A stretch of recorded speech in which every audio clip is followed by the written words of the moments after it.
Problem 6-18, the beam support a uniform dead load of 0.4 kips per feet, a live load of 1.5 kips per feet, and a single live concentrated force of 8 kips. Determine A. The maximum positive moment at C, and B.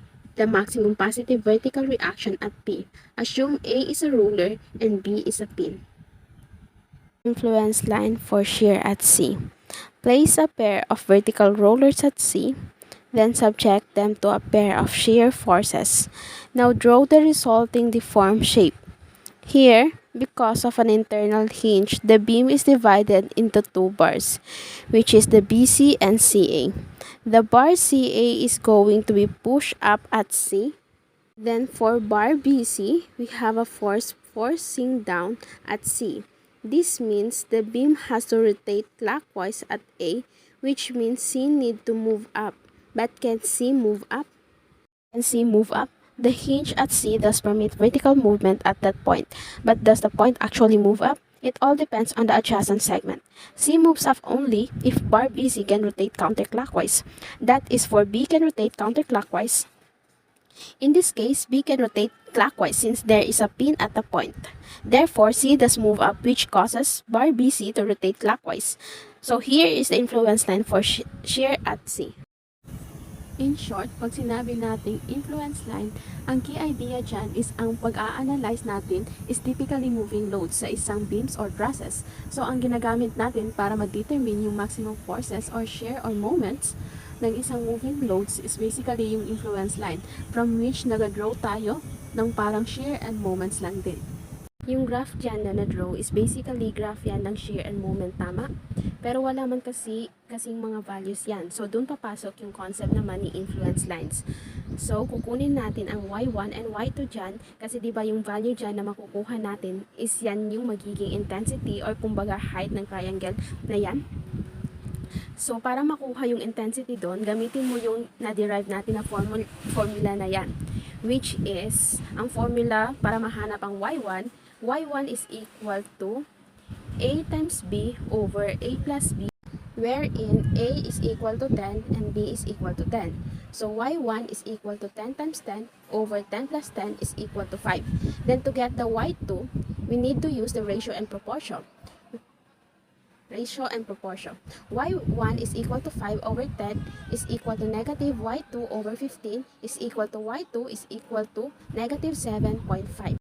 Then after natin ma-solve lahat ng values is magpuproceed na tayo sa pagkuha ng maximum shear at maximum moment. Bali, diba yung graph na yan is may line x sa gitna?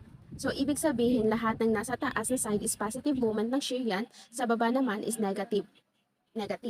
Bali, since ang problem is ang hinahanap lang is positive maximum moment and shear, ang mangyayari sa loads which is yung DL, LL at PL, ilalagay yan sila dun sa part ng graph na yun na may positive. Alam naman natin na yung dead load is contributed siya all throughout the beam kasi nga dead load yan siya. Siguro yan na yung soft weight ng beams, yung mga bolts, slab, or etc. na dead load. Kaya dinrow natin siya all throughout the span ng beam. Then yung sa concept naman ng live load, moving loads yan siya. Ibig sabihin, pwede yan siya magalaw or ilipat-lipat. Bali, since positive moment ang shear man ang hinahanap natin, kaya itapat lang natin yung portion ng influence line sa may positive area. Then, yung sa concept naman ng concentrated load, madali lang yan tandaan. Tandaan lang natin na ilalagay natin yan doon sa ordinate or intensity na may pinakamalaking value. Bali, gaya ng sinabi ko kanina, since maximum positive moment lang ang hinahanap natin, doon natin siya ilalagay sa may positive portion na yon.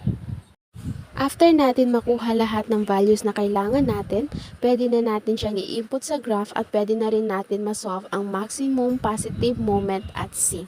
Ang maximum positive moment at C is equal to PL times 5 plus LL times area 1 plus DL times area 1 plus DL times area 2 is equal to A times 5 plus 1.5 bracket 1 half 20 minus 0 open and close parenthesis times 5 bracket plus 0.4 of bracket 1 half 20 minus 0 open and close parenthesis times 5 bracket plus 0.4 bracket 1 half 35 minus 20 open and close parenthesis times negative 7.5 is equal to, ang maximum moment is equal to 112.5 kips times feet.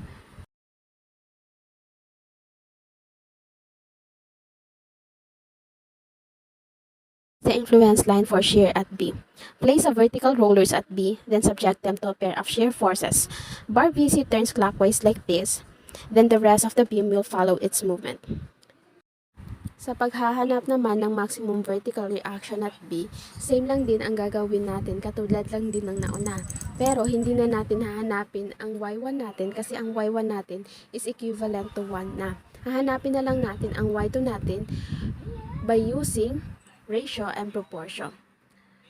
1 over 20 is equal to negative y2 over 15 is equal to y2 is equal to negative 0.75.